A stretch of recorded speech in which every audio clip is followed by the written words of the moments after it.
गुरुजी, बच्चा गर्भ से बाहर आता है जी, तो उसके किसी प्रकार के दाग, धब्बे, चकते, झुर्रियाँ, झाइयाँ और किसी तरह के रोग नहीं होते तथा ना ही किसी प्रकार के विकार, राग, द्वेष, छल, कपट, काम, क्रोध उसके मन में होते हैं। गुरुजी, फिर बाद में ये सब कहाँ से आ जाते हैं, बताने की कृपा करें। बैठिए।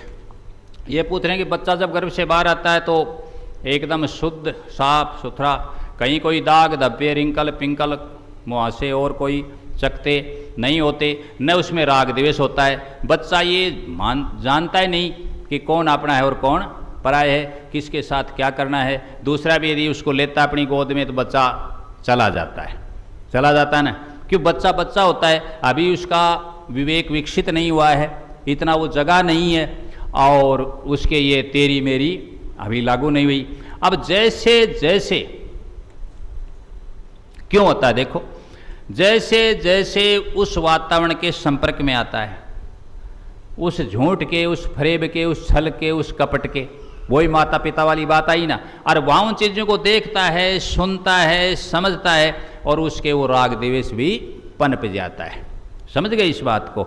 और जो अन्य घटक हैं, तत्व हैं, जो चीज़ अंदर सुषुप्त अवस्था में, काम है, क्रोध है, मद है, लोभ है, वो अवस्था के अनुसार और समय पा करके सभी सक्रिय हो जाते हैं, प्रकट हो जाते हैं। ठीक है जी।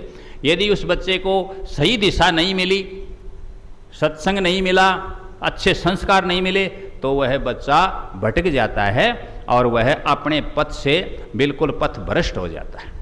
अब ये दाग धब्बे क्यों? वातावरण के संपर्क में आया।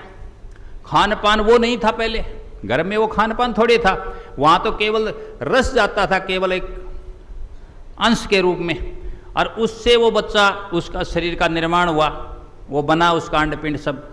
अब यहाँ तो ये यहाँ की चीज़ें, ये केमिकल की चीज़ें, ये यहाँ का खान पान, ये सब उसको खाना पड़ा। और तो कोई वायु घटी बढ़ी, कभी वात होगा, कभी पित्त होगा, कभी कफ हो गया, तो तरह तरह की चीज़ें आई तो अंदर आई तो बाहर का रोग होता है, बाहर से चोट लग गई, निशान हो गया, लेकिन अंदर से जो कोई विकार हुआ, वात का, पीत का, कफ का, कोई गर्मी हुई और कोई तकलीफ हुई, तो उनसे भी विकार हुआ। विकार पैदा हुआ तो दिखाई कहाँ देगा? स्किन पर, त्वचा पर दिखाई देगा, चमड़ी पर आएगा, ऊपर त्वचा पर दिखाई देगा, अंदर विकार हुआ तो।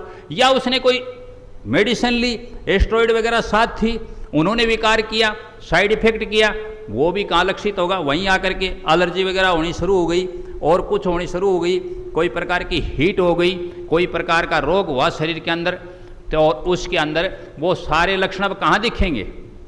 पर्दे पर तो आएंगे। पर्दा क्या है? चेहरा है सबसे पहले तो, है कि नहीं है? हाँ, यही है, इस पर ही आएगा सब कुछ। वैसे भी index of the mind, index of the teacher, यही होता है सब कुछ, यही तो है उसका, उसमें दिखाई देगा। ठीक है जी, उसमें सब कुछ उसके फिर दिखाई देने लग जाता है।